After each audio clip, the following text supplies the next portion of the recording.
People are moving to West 605 like never before, and the reasons vary. Family, jobs, freedom. They want a good quality of life. They want a good place to raise their family. They also want to serve their country. West 605 includes Ellsworth Air Force Base, the home of the 28th Bomb Wing, and the home of about 10,000 members of the military, their families, and civilian employees. The base provides 4,500 jobs, both military and civilian. Ellsworth Air Force Base has a $480 million a year direct economic impact on the region, and an indirect impact reaches close to $1 billion. But not so long ago, the future of the air base was in doubt. Back in 2005, the Department of Defense released a list of 33 air bases around the country it was considering closing. It was called Base Realignment and Closure, or BRAC, and Ellsworth was on that list. Well, I was actually, during that time, I was teaching in Rapid City, and I was on the Douglas School Board. So it would have seriously affected Douglas because about 60% of our kids would have been gone. So that would have been huge. You know, I can really think of only two things that have the impact that Ellsworth has, and that's Mount Rushmore. You know, what if some natural or unnatural seismic event caused us to lose Mount Rushmore? What would that do to our economy, to our community? It would have the same sort of, not only economic, but psychological impact. Absolutely. It was that type of moment to be identified as a base that shouldn't be here anymore. And because the president was from Texas, the Air Force, of course, was leaning heavily toward Dyess, shutting everything down here and moving everything down to Dyess. And it was crazy because they had fewer rooms available. They didn't have enough space to put airplanes on the ground. They're going to spend millions of dollars preparing it where we had moved in. But the mere fact that the president was from Texas lended a little more gravitas to it. That's right. And they had a real stranglehold on information. I'm talking about the BRAC committee now. It's the commission, rather, okay? And they would, so we were suspicious that we were on the list, but no one would confirm it. And finally, we had a guy who was kind of on the inside, on the QT, mentioned to Al Cornella that yes, indeed, we were on the list. So we did a number of things. The governor flew us back in the state plane. We met with people in the Pentagon. They assured us that, in kind of circuitous manner, that well, we'll have to wait and see. You know, they wouldn't say when they wouldn't confirm anything. No, but we knew based upon the back channel that yes, we were on the list. The loss of the airbase would have had a huge economic impact on the local economy. It would have been devastating. The Air Force conducts an economic impact study themselves, and direct economic impact now, before the B-21, before all this new stuff, is about $480 million a year. That's direct. You know, the economic development professionals that do that will put multipliers on it. So an indirect, you know, how does that spin off into impacts to restaurants and everything? It's usually a 2 to 4, depending on the economic development. So you're talking about $1 billion to the region, just in economic impact. It's about 10,000 people to our population currently that it adds. 3,500 jobs, active duty jobs, about another 800 civilian jobs, over 4,000 current jobs there, and like I said, 10,000 people right to the population. That study said that roughly 10,000 people, employed people, were going to leave the area as a result of the closure. That's moms and dads' jobs and their kids. That meant that they were selling their house to go to get a job somewhere else. We all know what that could have done to the real estate market, what the tax base would have done. This is why it was a statewide issue, is because of the impact of that closure would have had. So that was the downside. We tried to measure, it was almost immeasurable, what happens when you lose the second largest employer in the state of South Dakota. And hindsight being what it is today, that's 3 years in front of the recession of 2008. It was right on top of it. Wow. There was no doubt Ellsworth Air Force Base needed to be saved from the BRAC list. Fortunately, a group of West 605 leaders came up with a plan. The battle for Ellsworth Air Force Base would be divided into two teams, Track A and Track B. Track A included local and congressional leaders whose goal was to convince the Department of Defense that having Ellsworth on the closure list was just the wrong thing to do, period. The Track A was, bad idea. You need to change your mind. And we had it from April of 2005 until August of 2005 to make that case. Just a matter of months. Just a matter of months. Okay. So a team was put together to basically make that case. Second of all, the chances of getting off that list were only 15% historically. Wow. So once you get on that list, it's very difficult to get off, which says a lot about the team, which was the congressional delegation, Governor Rounds, local leaders, the whole community got behind the idea that this was a bad idea, and that was basically Track A. When you face a challenge, I think, which is kind of West 605 theme, how do we handle challenges? You know, whether it's the closure of Homestake, whether it's the closure of Ellsworth, whether it's the flood in '72, whether it's the Atlas storm, we take on these challenges. So nobody was going to say, oh, well, fine. No, this is not a good idea, not only for us, but for the nation. And that's what really had to make the point. It had to be a bad idea for the nation. And the Track A team, led by a congressional delegation, Governor Rounds, people like Bruce Rampelberg, Pat McElgun, Jim McEwen, and others, so many people of the Ellsworth Task Force, which had been in place for decades to try to always advocate for why this was a really important part of the Department of Defense. Track B was another group of leaders whose goal was to come up with a list of uses for the airbase should it have to be shut down. Every 5 years, this basically kind of emerged. We had missed the target several other times, so you never know. Yeah. We hope not, but it didn't happen. And so Governor Rounds and Mayor Shaw, a tremendous leader for our community, called a press conference, and we were all there. And I still remember what he said. Somebody asked, well, what are we going to do if it closes, Governor Rounds? And he said, well, we have the 2010 initiative, and we have Black Hills Vision. Well, the board members of Black Hills Vision, these 35 board members, kind of looked at each other and said, okay. No pressure. We're on first base. Yeah. And that board asked my boss if Mark could basically be the team lead. So I became the team lead on behalf of that board of directors, Governor Rounds, Mayor Shaw, to basically deal with the 85% chance that we might have to have basically a federal enclave that is now excess property.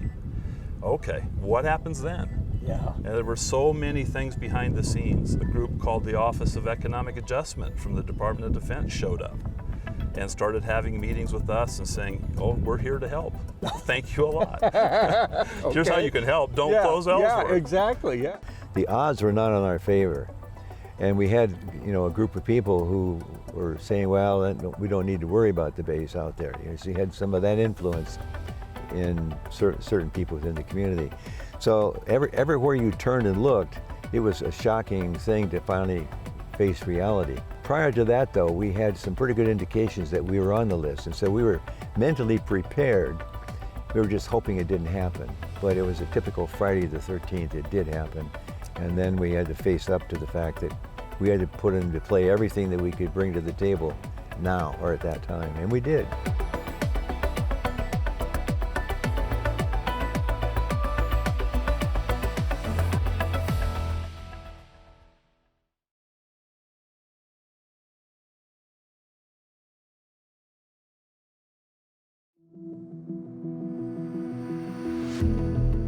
A few months after the announcement that Ellsworth Air Force Base was being considered for closure, representatives from the BRAC Commission made a trip out to Rapid City to hear from West 605 residents face to face. The response from residents was overwhelming and undeniable. We filled the Civic Center with regional citizens. It was packed to the brims. We had an escort of Harley Davidsons and flags all the way. I just can't say enough about, though, the behind-the-scenes teams, people like Much Sarah, who basically coordinated the advertising and the billboards and getting those Harleys lined up just to make the point. This was going to be an impact on our community. So they looked at the mission, which was very well done. I mean, B1 was well recognized at the time. They looked at the community, at the facilities. They looked at the crash zone. They kind of just got an overall feel for it. And then when they came into town, we had the motorcycles along the way, and we had all these people in the area, and we couldn't get everybody in. So we filled every seat in the auditorium over there, and we had people on the outside, and every time the car went by, of course, they're all waving and saying, "Save our base." And the motorcycles, of course, made a lot of cacophony. Did the turnout surprise you? It did. You know, I was hoping that we would have a real decent turnout. But again, you know, Much Sarah worked for Black Hills Energy, and now retired, but he led the charge on getting the word out to the community. And he did an excellent job. We had some articles in the paper, some ads that we had, we had to be careful, we didn't want to spend a whole lot of money. We needed to spend money on consultants.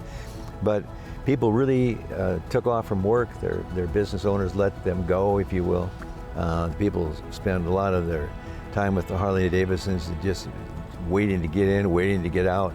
I mean, it was a really event. So I was so impressed with the people that were there. But again, the presentation that we made, we were not crying poor boy. Track A, Track B, and a lot of negotiating and lobbying behind the scenes in Washington, D.C. The Air Force had a guy who was, I think, a lieutenant colonel or a major, and he was assigned to make sure that the Air Force got their way. And so he spent a lot of time out here. Well, we also had a lieutenant colonel that we hired who had been a guy and who had a lot of insights into the military. So the Air Force had their lieutenant colonel, we had our lieutenant colonel. And everybody's fighting with fire with fire. And so unfortunately at this committee meeting, the Air Force, he's got a general, I forget, 2 or 3 star general sitting behind his poor lieutenant colonel. And he's trying to lay out why the Air Force should close this base and keep Dyess open. And every point he made, we had a counterpoint, and it was obvious. It was obvious that they were not in this position of strength to close Ellsworth. When it was, I mean, base Dyess was so far below the level, it was incredible. So But that anyway, speaks to your initiative. It speaks to your preparedness. It speaks to the work you put in place to defend Ellsworth. that's it. And there was a big team effort. That's right, but that's right. Had we not done that, we'd have been toast.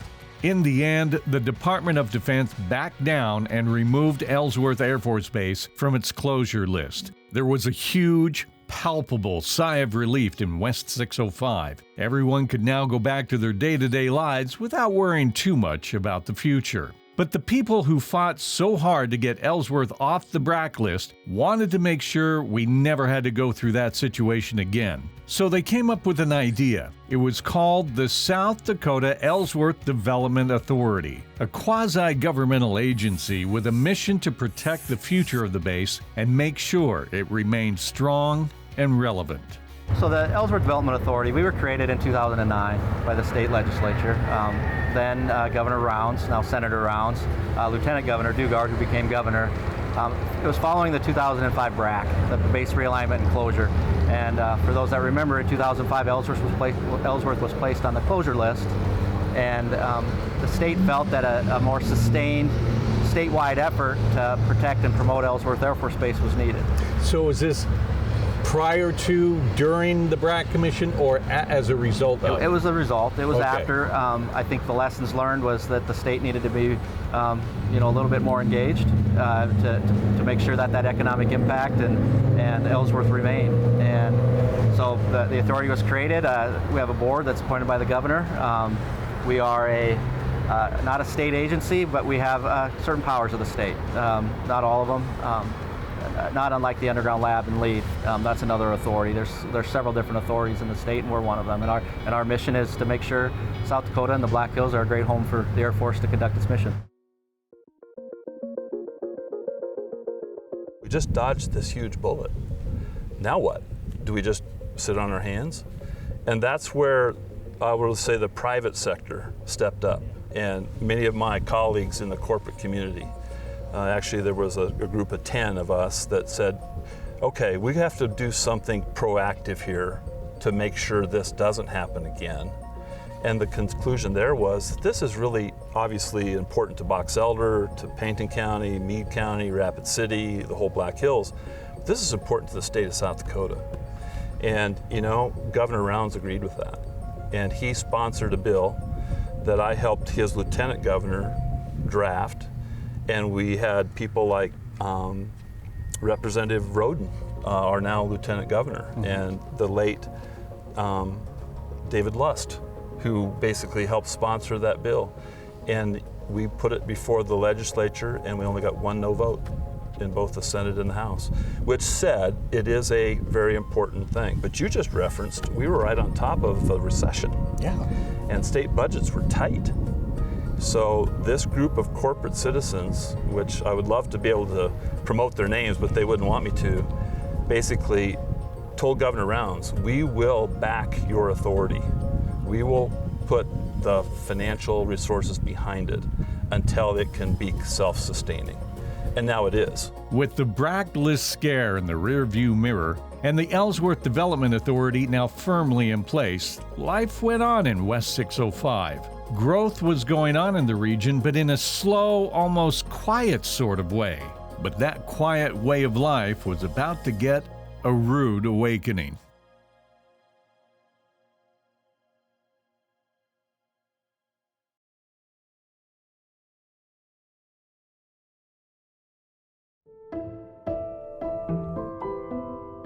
For a few years, the Department of Defense had been working on the development of a new stealth bomber. It would be based on the flying wing design of the B-2 bomber, but unlike the B-2, this one would fly higher, farther, carry more payload, and have the latest in radar-avoiding stealth technology. It would be called the B-21. Extended deterrence is really what you're trying to accomplish, and if people realize that you can strike targets from, you can launch from pretty much anywhere in the world and have the range and the lethality and the standoff capability which comes with the stealthy property of the B-21, it is a remarkable asset, and one that I think strikes fear in most countries around the world. There aren't very many countries that have bombers, and so we sort of stand out that way, but then we're looked to as the leader in the world when it comes to projecting force, not only to protect America and American interests, but also in support of our allies around the world. The nation's fleet of B-2 bombers was 20. This new B-21 fleet would be 100. And the DoD was looking for an airbase to be the home for a majority of these new planes, as well as the training center for all the pilots that would fly them. Behind the scenes in Washington, D.C., South Dakota's congressional team was lobbying hard to get in on this new B-21 project. We'd been working kind of behind the scenes and finding out about it through, our congressionals in Washington, and knew that they were trying to push to make sure that the B-21 came to Ellsworth first, and not only to make them the first base to get them, but to be the training base. So we knew they were trying to get that, and there was kind of a tussle between Dyess in Texas and Ellsworth up here. So this was not a surprise to you. You knew that this was in the works. Yes. Okay. Yes. Yeah. But did the general population of Box Elder know anything like this was going on? Probably not at first. Mm-hmm. Not at first. I think later on they did let it out that, that somebody was going to be, given the first ones, and it may be Ellsworth, it may be Dyess, and somebody was going to be the training base. And so behind the scenes, that's what our congressionals took care of doing, and we were lucky enough to have the right people in Washington at that time to make sure we were actually the first base and the training base. So the effort paid off. And on March 27, 2019, the U.S. Air Force announced Ellsworth Air Force Base would be the first home for the new bombers, as well as the new training center for the pilots. I'm going to take a stab in the dark here and say your initial response was yay and yay. Well, at first you're right. You're all excited and you go, this is fantastic. But then you step back and you go, wait a minute now. How many people is that going to be and how are we going to handle that? Can we get some more details? Yeah. So then it started another kind of a series of things where, okay, now where do we put all these people? It's pretty remarkable, really. If you look at in less than 20 years, we've gone from this place closing to now talking about an additional 4,000 people coming here. Wait a minute. How many people did he say were going to be moving here? To now talking about an additional 4,000 people coming here. 4,000 new residents. They're all going to need homes, schools, entertainment, and recreation. It's time for West 605 to rise and meet a different sort of challenge. I mean, we like what we have, and sometimes there's a natural resistance I think all of us kind of have to change. And I think one of the things that we enjoy about the Black Hills is its beauty, nature, the outdoors. We'll still have those. Rapid City's always shown that we can do that in the Black Hills and South Dakota. But it's not going to be 1,600 jobs tomorrow or one day. It's going to be spread out over 10 years. So that growth is a lot more manageable than all of a sudden if everyone showed up tomorrow. And so there's some time and some gradual growth and some bigger challenges than others. The schools are definitely just our funding and how we do things here with schools is a challenge. Rebuilding after the flood of '72, losing the Homestake mine, dodging the bullet of the BRAC list, and now taking on the B-21 Raider mission. Whatever the challenge, whatever changes come our way, we rise to meet them, overcome them, and learn from them. And in the end, the result is a brighter future. This is West 605.